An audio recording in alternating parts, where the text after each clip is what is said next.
This is Charmaine Ho, and this is my assessment video for a systematic review of the lumbar spine.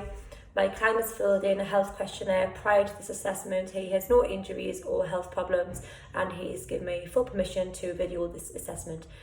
As he walks in the clinic, I will start my assessment visually analysing his gait. Does he look in pain? Does he have any obvious signs of limping or deficiencies? So I'll just bring him in.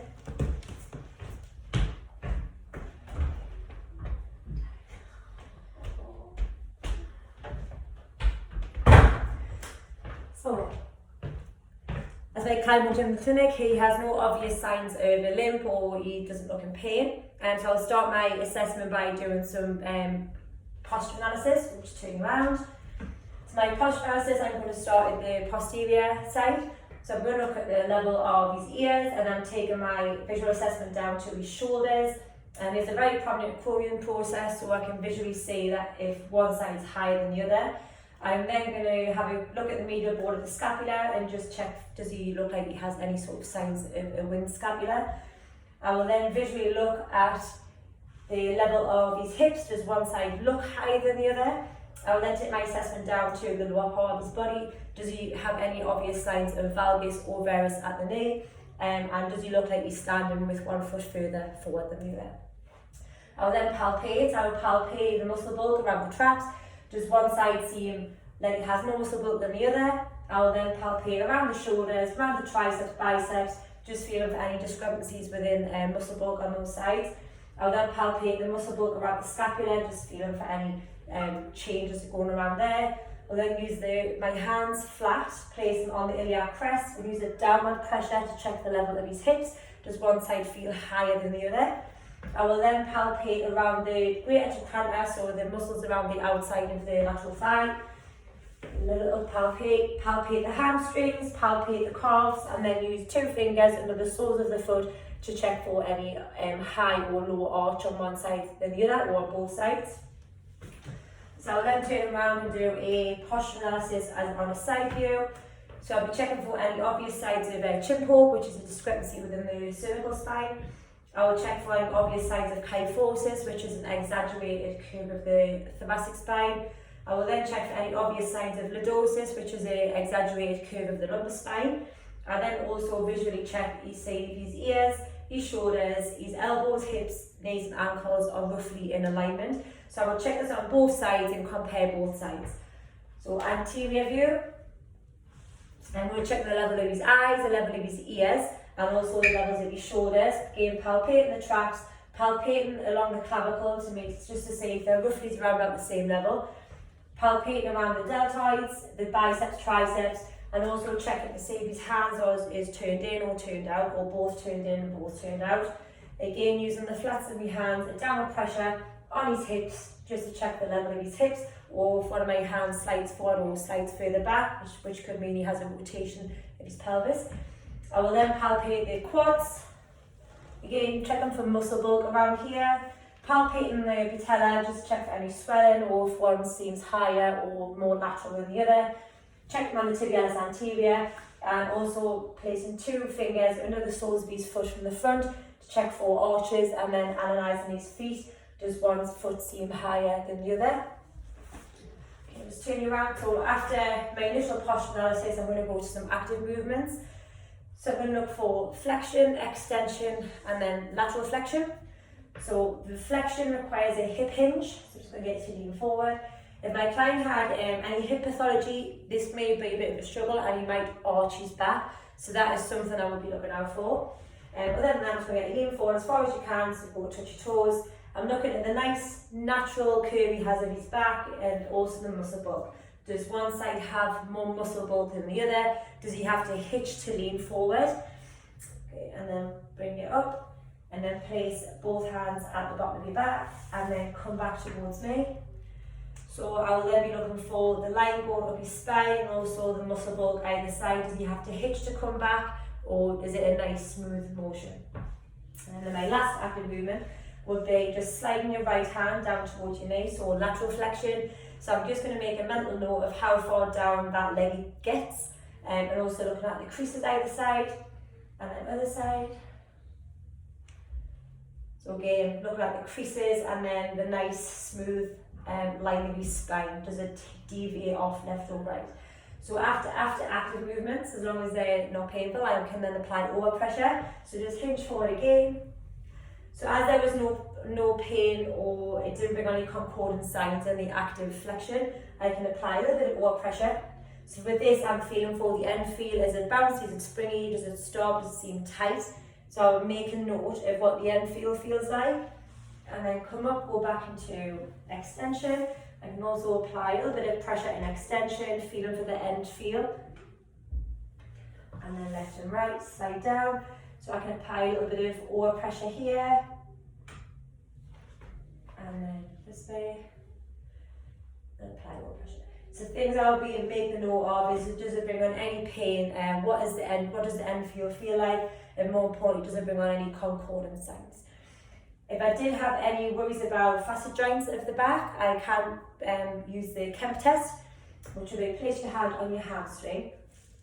Get my client to rotate slightly around. So this would check the facet joints on the right hand side, and then just get you to lean back. So this applies a downward force on the facet joints, and this has a specificity of 77%, which if detecting degenerative changes of the facet joints. I could use that test on both sides. Back up. So the lumbar spine is made up of 5 spinous processes, which is L1 to L5, and then we have S1 and S2, which is further down. The glutes support the movement of when you're walking or running. So the glutes play a major part in supporting the stability on one leg, and it can cause back pain if these muscles tend to not switch on. So I can test these muscles by using the Trendelenburg test. So just get my client to bring his right knee up to his chest. So things I'm looking for here is does that have a drop down on one side? So is that glute not supporting that movement?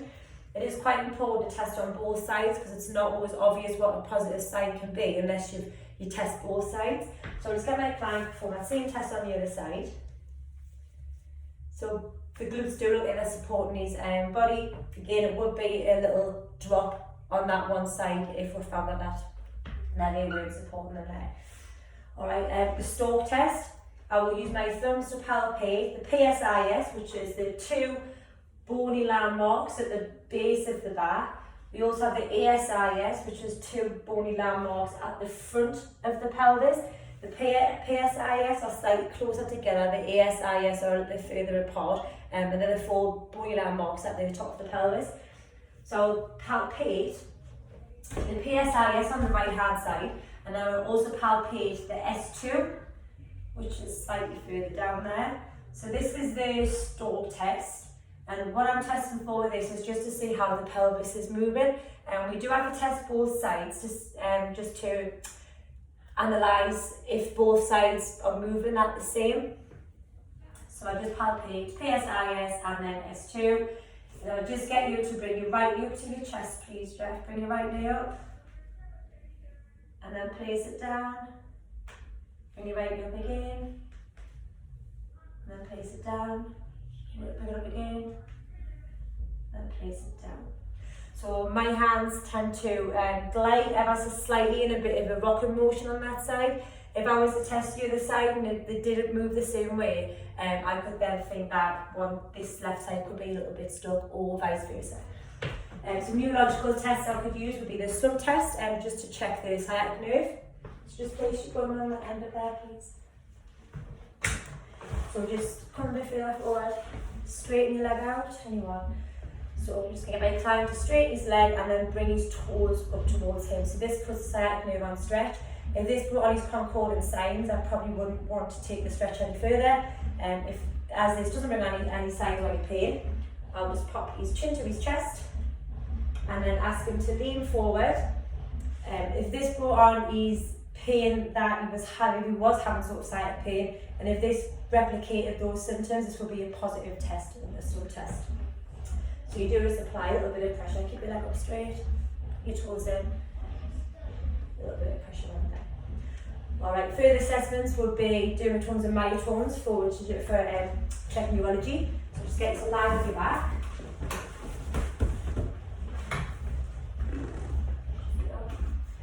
So I'll be testing the myotomes of L2, which would be hip flexions, or bend the knee, pull your knee into your body. So this is checking L2.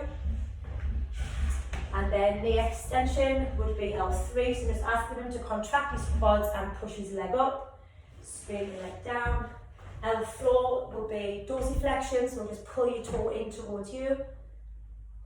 And then L5 is great toe extension, just pull your big toe up. Brilliant. And then S1 is knee flexion, so I'm just going to get you to pull your heel in towards your bum. Pull down. Good stuff. And then flip over onto your front first, please. Pull down. And then S1 is plantar flexion, so push your foot out.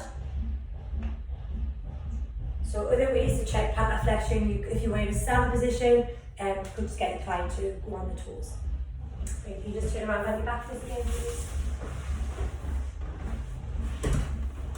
Just going through some assessments of the dermatomes, so you can use usually use objects which are soft or sharp. So I'm just going to use my fingers for the purpose of this assessment video. So I will check for L5, which is sort of just below the groin on either side. So things I'm looking for is, does one side seem different than the other? One side seem a little bit more tingly, or does one side feel a bit more numb, or is one side extremely heightened compared to the other? So I'll take Rami's right hand side and then Rami's left hand side and ask him, does that feel the same? And then we'll go L2, which is slightly further down. So I'm testing L1 and then L2, slightly further down. And again L3, slightly further down again. And then L4 would be from the medial palm, we're going sort of across the shin. And test the right hand side, then test the left hand side. And then we're going to take it to L5, which would be going up the sides of his leg. Alright, S1, I'm just going to get my client to turn over his front again, put your head in there. So I'm just going to take my fingers up my client's feet again, going right hand side then left, up his feet, and then up his calf, S1, and then we take it up at the top, which would be S2. Treatments that we can perform on the lumbar spine is mobilizations or manipulations. The reason we want to treat these is to sort of loosen off the joints. I'm just going to get you to stand up for a second, please. So one of the diagnoses that I may want to use mobilizations on would be if these joints were fixed open or fixed closed. Let's get you to turn around. So the facet joints are around about 2.5 centimetres lateral to the spine. I will palpate the facet joint in a neutral position. One side could be shallow, one side could be deep, or could both be in a neutral position. So I'll palpate the facet joint, ask my client to flex forward. If one of my hands is fairly shallow, that could mean the facet joint is in a fixed closed position, in which case it does not want to open. And then come back to the middle. If I was to palpate those facet joints again and got my client to extend, so come back, and my hand stayed, one of my thumbs stayed fairly deep, that could mean, back to the middle for us, the facet joint was fused open. So that is classified as an ARS left or an ARS right, or an FRS left or an FRS right. So it's external rotation side bend in that fixed position, or flexion external rotation side bend. They can be open or closed. So depending on what my assessment diagnosis was, I may then want to follow up with a mobilisation technique to try and rectify that problem. Thank you for watching my diagnosis assessment.